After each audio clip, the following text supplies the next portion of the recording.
A pleasure to meet all at last, and welcome back once again to HGN Season 5.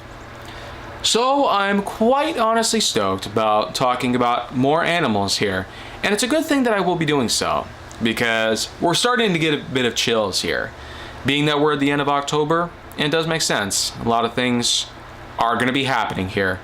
But what I got here to talk about are, of course, hedgehogs. So that's our next animal, and that's what I'm going to be talking about next. Hedgehogs, like some animals I've talked about, and some things I probably should have mentioned earlier in HJN, they're a pretty common animal you can find in North America for the most part. Although there are similar species out there, like the hedgehog, there is a similar animal like it known as the porcupine. The real big difference between the two is that, well, one other thing I could mention is that usually the porcupines are a lot larger than the hedgehogs. And of course, while they do have prickly spines, the hedgehogs are basically paled in comparison to the porcupine, in which they have razor-sharp quills poking out from their body. I probably don't really want to talk much more about the porcupine other than just the mentioning of it, which I guess is okay enough. The hedgehog, though, still does make for, believe it or not, a pretty good pet.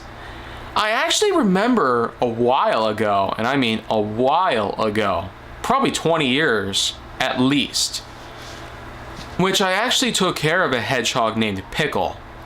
Yeah. But I will say, that was a pretty good amount of time. And since that time has passed, I probably won't have much more to say about it otherwise.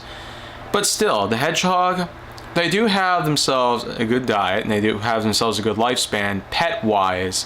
If you're wanting to adopt a hedgehog, then that's pretty much a good idea to have. Much like the dog, cat, or fish.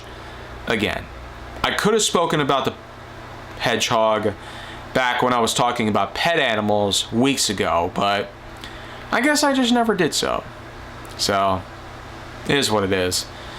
Anyways, though, if I wanted to talk more about the hedgehogs, though, I'd have to start talking a bit about a well-known video game franchise that has expanded onto a lot of media and has created a lot of popularity for Sega. Yeah, Sonic the Hedgehog. Basically, the Blue Blur himself. And the Blue Blur was indeed built off of the hedgehog from which we're talking about today.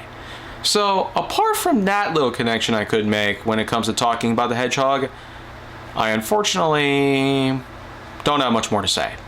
So, what I'll do here is I will talk more about other animals later on.